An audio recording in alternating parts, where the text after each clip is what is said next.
Ipinag-utos ni Pangulong Rodrigo Duterte ang pagpatong ng 2 milyong piso sa ulo ng bawat ninja cop o yung mga pulis na protektor ng sindikato ng iligal na droga. Inanunsyo ito ng Pangulo sa kanyang talumpati sa libingan ng mga bayani bilang paggunita sa National Heroes Day. Muli ding nangako ang Pangulo sa mga pulis at militar na hindi niya pababayaan ang mga ito sa pagtupad ng kanilang tungkulin. Ayon kay Pangulong Duterte, handa siyang makulong kasama ang mga pulis na masasampahan ng kaso dahil sa pagganap nila ng kanilang trabahong sugpuin ang iligal na droga. Ang ulat mula kay Rocky Ignacio. Nanindigan si Pangulong Rodrigo Duterte na mas magiging matindi ang pagkilos ng gobyerno kontra iligal na droga. Nagsalita ang Pangulo sa pagunita ng National Heroes Day sa libingan ng mga bayani sa Taguig City. I would destroy corruption in government. And it will be done.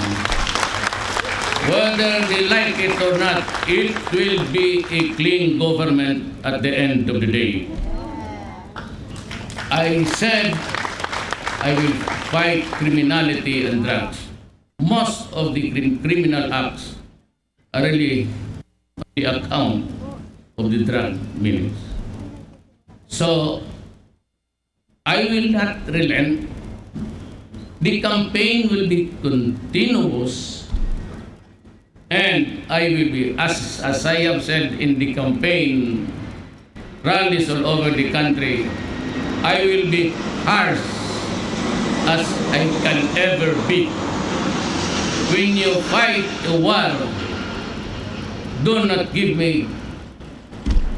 I will finish this problem of corruption, drugs, and crime. And I hope at the end of my term, and even if it's Ipinag-utos ang Pangulo ang 2 milyong pisong patong sa ulo ng mga ninja cops. Ang ninja cop ay ang mga opisyal at miyembro ng PNP na sangkot sa illegal drug trade o mga tinaguriang protektor ng mga nasa sindikato ng droga. and so many of the ninjas, they call them, these are the police who are into it. So today I might be inclined to place a reward on their head.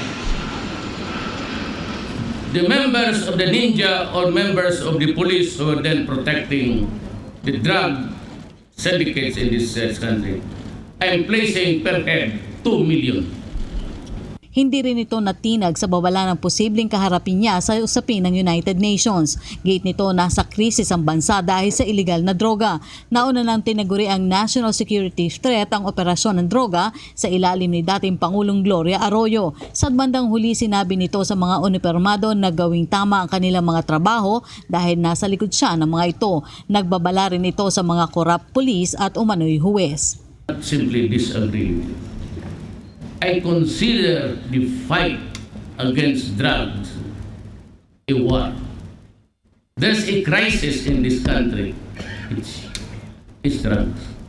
We might still end up like the South American countries under fractured governments. I am declaring war. I am not ordering the police to just a few punitive actions. That's why it was not me or I that declared the drug problem and placed it at a level as a national security threat. It was President Arroyo then who was so worried about the problem that he raised it to the level of as a national security threat and therefore calling the armed forces to do something about it also. Para sa PTV News, Rocky Ignacio.